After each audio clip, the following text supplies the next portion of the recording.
please like our video and subscribe to RotoWire. Then go to rotowire.com/pod for a free 10-day trial. Hey, DFS fans, we haven't forgotten about you. AJ Scholes and I, Paul Bruno, the Statsman, are back with you and to give you your daily fantasy sports picks with our thoughts ahead of tonight's 8-game schedule. AJ, why don't you remind our listeners how they can follow us and where to find us? Yeah, we're happy to engage with you on Twitter there. You can follow me, AJ Scholes, at AJ Scholes24. I try and make it as simple as possible there. And then you can follow Paul the Statsman at Statsman22.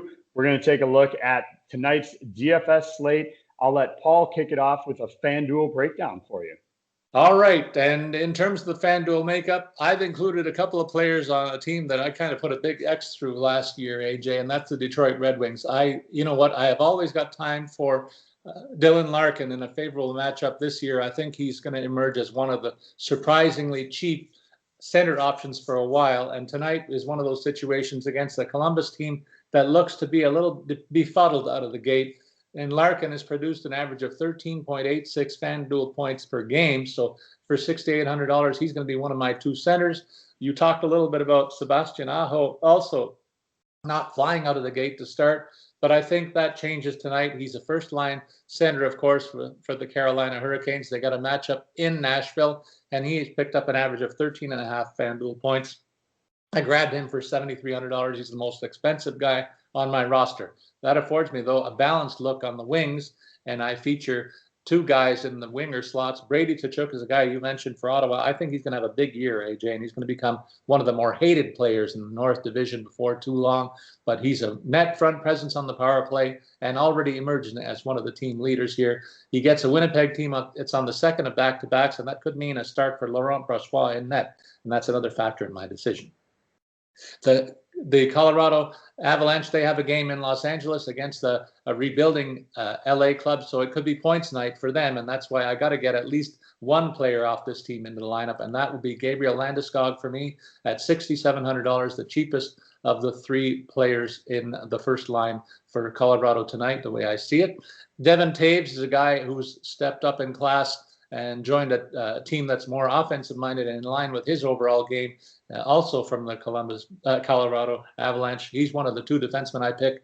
And when I make defensive picks, AJ, I tend to kind of punt this position a little bit, but I'm also looking for guys who will play first pairing minutes, and both of my guys are going to fit that mold in terms of Devin Taves at $4,300 and Philip Hronek at $3,600, an absolute bargain when you consider he's the power play quarterback for the Detroit Red Wings, and he comes in at bargain basement rates along with his first line minutes. I think that's a must play for me, and it affords me the opportunity to spend a little bit more to grab two more first line wingers from the rosters tonight, and they're playing in the same game against one another. I'm looking at Toivo Teravainen, who's the running mate for Aho in my partnership in that matchup, and then I'll look across the ice and I take Victor Arvidsson, who's out of the gate strong for Nashville and averaging almost 16 points a game in FanDuel play. I grab them for $6,200 and $5,600 respectively, and then I jump back to the New York Rangers. I said their goaltending was in capable hands. I'm taking the one guy that's going to start tonight, and that's Alexander Giorgiev for the Rangers. He picked up 38.4 points in his last start, and I get him for $7,900 against a New Jersey team that's going to be challenged to score goals against anybody on a regular basis this season. So that's the way I laid it out. I'm going to tweet out my picks in case I was going too fast for our listeners. So look for that on my Twitter feed at Statsman22. I'll now hand it over to AJ to see what he thinks about the DraftKings model for tonight's game.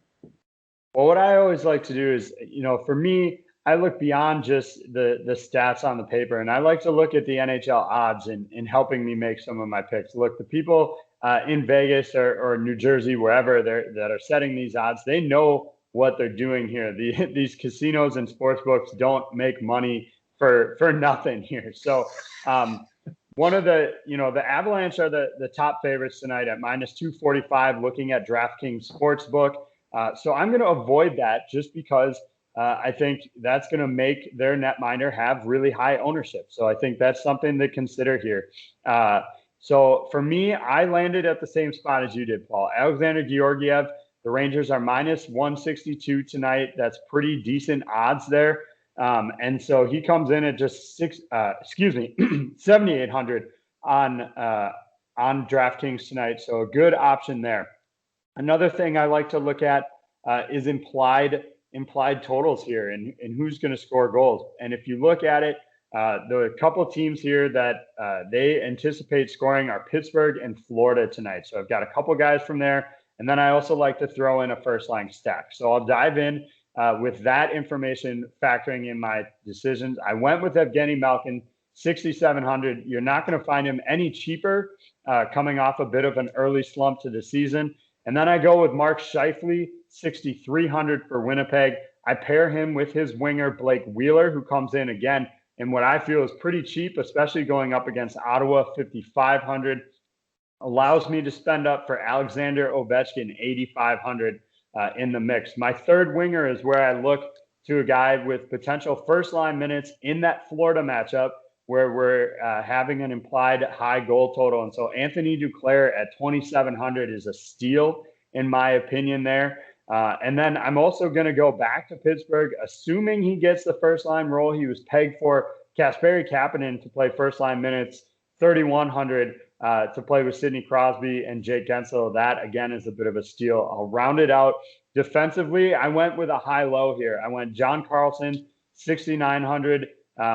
He's going to be, your top price guy in terms of the defensive look here. Actually second behind Roman Josi.